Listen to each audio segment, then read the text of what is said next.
All right, guys. Well, I haven't done a video in a long time. I basically do not have free time anymore, so hence no videos. But I did do my very first submission to SGC. They were doing a special on 70s and 80s cards. So this is what I sent in. I think I did a 10 card submission. Number one for the sale, number two for the experience, just to try to figure it out. It was supposed to be a 1 to 2 week turnaround. It turned into more like a month plus. You may have seen they have like high demand right now. Everything's backed up. I think it was $12 a card plus shipping and all that. There's nothing really earth-shattering here.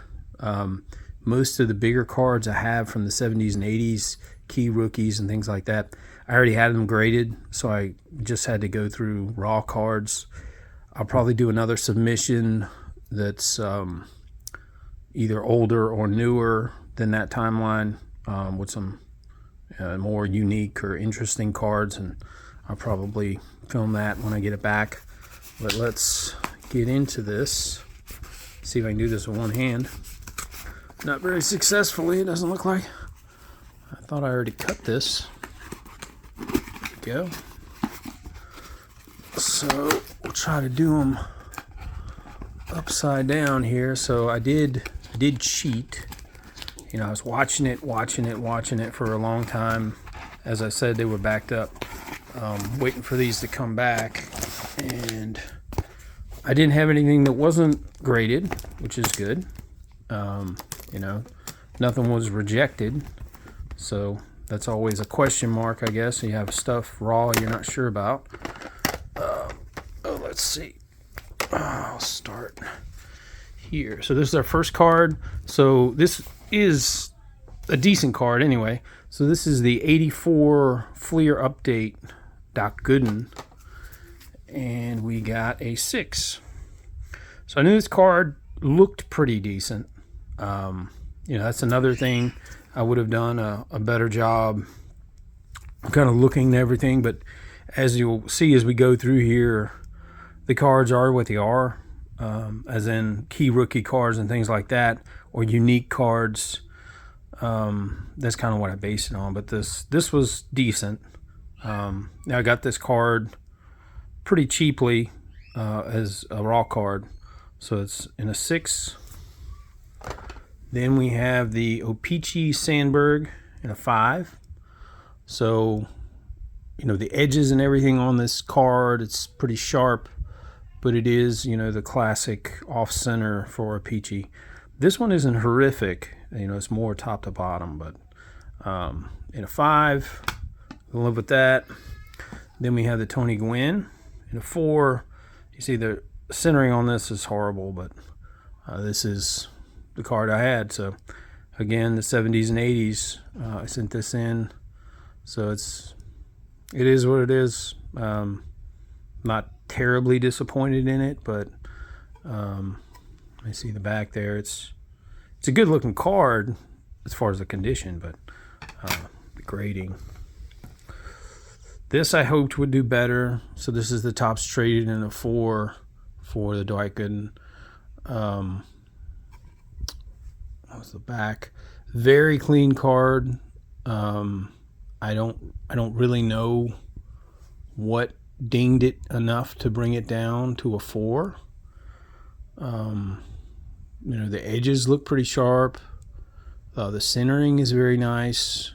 But I don't know on this one. This is a head scratcher. If I got it under the, you know, you can see there, I don't see anything really. Maybe if I got it out under magnifying glass, I'd be able to figure it out. But Mattingly O-Pee-Chee in a 6. I can live with this one too. You know, I have the base Mattingly, of course. The other ones like Don Russ and that, I already have those graded, but this was a raw card I wanted to send in. I really like getting the O-Pee-Chee versions of the rookie cards when possible. They're worth more. They're more rare.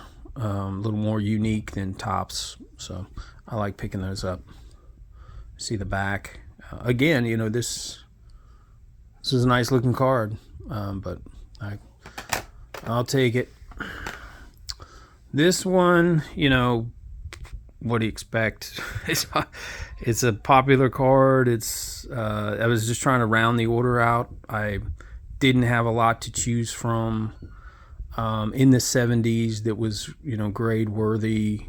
So this is kind of just a last minute throw in to get to 10. But Ozzie Smith, 1979. This is nice here. This is 3.5, which for this particular card, you know, that is still decent. This is one I found just a good deal on.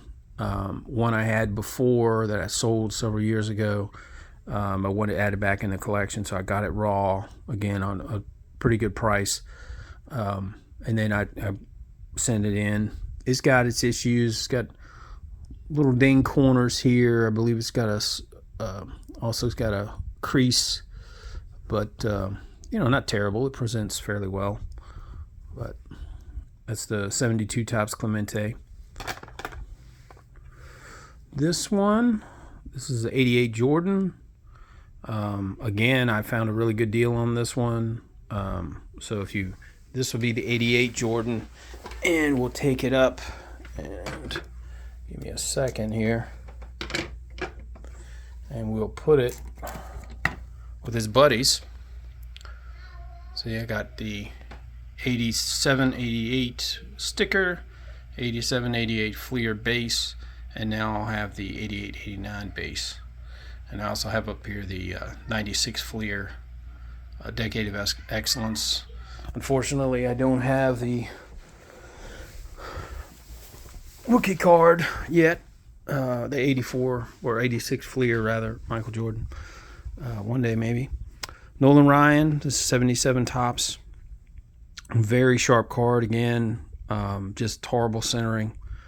And I can't remember, I know PSA will beat you up on one thing and SGC will beat you up on another. One is like corners, one is centering. I don't remember which is which, but maybe this is why I'm getting beat up so bad. But again, this card presents very well. Good looking card despite the centering.